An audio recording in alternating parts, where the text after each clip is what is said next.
Namaku Reza, seorang pria berusia 29 tahun yang bekerja sebagai sopir pribadi untuk sebuah keluarga kaya. Aku bekerja untuk Pak Arya, seorang eksekutif sukses yang sering bepergian karena pekerjaannya. Beliau jarang berada di rumah, sementara istrinya, Bu Nadia, adalah seorang ibu rumah tangga yang mengurus segala keperluan rumah tangga mereka. Ketika pertama kali diterima bekerja di rumah mereka, aku merasa beruntung. Selain gaji yang layak, aku juga mendapat kamar sendiri di rumah itu. Tugasku sederhana, mengantar dan menjemput Pak Arya serta memastikan kendaraan keluarga selalu dalam kondisi prima. Hari itu, Pak Arya harus pergi ke luar kota untuk urusan pekerjaan. Seperti biasa, aku bertugas mengantarnya ke bandara. Perjalanan kami lancar, dan sebelum turun dari mobil, Pak Arya berpesan, "Reza, pastikan rumah tetap aman selama aku pergi." Aku mengangguk. "Baik, Pak." Setelah memastikan beliau masuk ke bandara, aku pun langsung pulang. Begitu tiba di rumah, aku memarkir mobil di garasi dan berniat untuk beristirahat. Namun, saat berjalan menuju kamarku, aku mendengar suara samar dari arah kamar Bu Nadia. Suara itu membuatku penasaran. Aku berjalan mendekat dan mendengar seseorang berbicara dengan nada panik. Aku tahu ini bukan urusanku, tetapi naluriku mengatakan ada sesuatu yang tidak beres. Aku mencoba mengetuk pintu dengan sopan. "Bu Nadia, apakah semuanya baik-baik saja?" tanyaku. Tidak ada jawaban. Namun, aku mendengar suara benda jatuh di dalam kamar. Aku semakin khawatir. "Bu Nadia," aku mencoba lagi. Akhirnya, pintu terbuka sedikit, dan kulihat Bu Nadia berdiri dengan wajah cemas. "Oh, Reza, tidak apa-apa," katanya sambil mencoba tersenyum. Tetapi aku bisa melihat kegelisahan di matanya. Aku melirik ke dalam kamar dan melihat seorang pria tua yang tampak kelelahan duduk di kursi. Aku mengenali pria itu, beliau adalah Pak Firman, ayah Bu Nadia. Ayah baru saja datang mendadak. Aku kaget, jadi menjatuhkan sesuatu, jelasnya. Aku mengangguk mengerti. "Jika ada yang bisa saya bantu, Bu, silakan bilang." Bu Nadia tersenyum lemah. "Terima kasih, Reza." Sejak hari itu, aku menyadari bahwa ada banyak hal di rumah ini yang tidak selalu terlihat dari luar.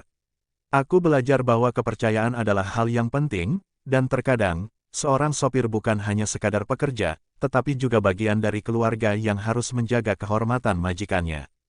Setelah kejadian itu, aku merasa ada sesuatu yang aneh di rumah ini.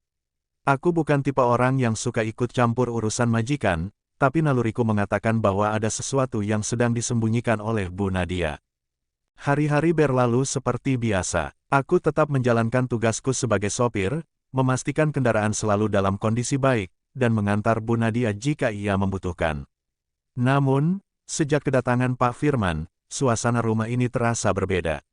Bu Nadia terlihat lebih sering termenung, dan aku beberapa kali melihatnya berbicara dengan seseorang di telepon dengan suara pelan dan raut wajah tegang. Suatu sore, aku sedang membersihkan mobil di garasi ketika tiba-tiba aku mendengar suara Bu Nadia berbicara di dekat jendela ruang tamu. Aku tidak sengaja mendengar percakapannya. "Aku sudah bilang jangan datang ke rumah ini lagi. Aku tidak ingin suamiku tahu." Suara Bu Nadia terdengar tegas, tetapi juga dipenuhi ketakutan. Aku segera berpura-pura sibuk dengan mobil ketika Bu Nadia keluar dari rumah. Wajahnya sedikit pucat, matanya tampak gelisah. Ia melirik ke arah pagar, seolah sedang memastikan bahwa tidak ada orang yang melihatnya. 2 hari setelah kejadian itu, Pak Arya meneleponku dan memberitahu bahwa ia harus memperpanjang perjalanannya di luar kota selama beberapa hari lagi. Aku menyampaikan kabar ini kepada Bu Nadia, dan reaksinya cukup mengejutkanku. Alih-alih kecewa, ia justru tampak lega. Malam harinya, sekitar pukul 10, aku sedang bersiap untuk tidur ketika aku mendengar suara pintu depan terbuka pelan. Rasa penasaranku muncul. Aku mengintip dari balik jendela kamarku dan melihat sosok pria tinggi masuk ke dalam rumah dengan langkah hati-hati. Aku mengenali pria itu, dia adalah Pak Firman. Namun, ada sesuatu yang aneh. Mengapa ia datang pada larut malam seperti ini? Dan mengapa ia terlihat seperti sedang menyelinap masuk? Aku memutuskan untuk diam dan mengamati. Tak lama, aku mendengar suara langkah kaki menuju kamar Bu Nadia. Aku mencoba menahan diri untuk tidak ikut campur, tetapi pikiranku terus dipenuhi berbagai spekulasi. Keesokan paginya, aku melihat Pak Firman keluar dari rumah dengan wajah serius. Aku pun mencoba bersikap biasa saja. Saat sarapan, aku akhirnya memberanikan diri bertanya, "Bu, tadi malam saya sempat melihat Pak Firman datang. Apakah semuanya baik-baik saja?" Bu Nadia terkejut sejenak, lalu mencoba tersenyum. "Oh, ya, ayah hanya ingin membicarakan sesuatu yang penting denganku." Aku bisa merasakan ada sesuatu yang disembunyikannya. Namun, aku tahu batasanku sebagai sopir. Aku tidak boleh terlalu ikut campur. Namun, kejadian aneh terus berlanjut. Beberapa hari kemudian, ketika aku sedang berada di garasi, aku melihat seorang pria asing berdiri di depan pagar rumah. Wajahnya tidak asing bagiku. Aku pernah melihatnya sebelumnya di sebuah foto di kamar Pak Arya. Pria itu tampak ragu-ragu sebelum akhirnya memencet bel. Aku berjalan ke arah gerbang dan bertanya, "Maaf, ada yang bisa saya bantu?" Pria itu menatapku tajam dan bertanya dengan suara rendah, "Apakah Nadia ada di rumah?" Aku mengerutkan dahi. "Boleh saya tahu siapa Anda?" Pria itu terdiam sesaat sebelum menjawab, "Saya Farhan, adiknya." Aku terkejut. Sepanjang aku bekerja di rumah ini, aku tidak pernah mendengar Bu Nadia menyebutkan bahwa ia memiliki seorang adik laki-laki. Aku melangkah masuk ke dalam rumah dan memberitahu Bu Nadia bahwa seseorang bernama Farhan ingin bertemu dengannya. Wajahnya langsung pucat. Ia berdiri dari sofa dan berjalan ke arah pintu dengan ekspresi tegang.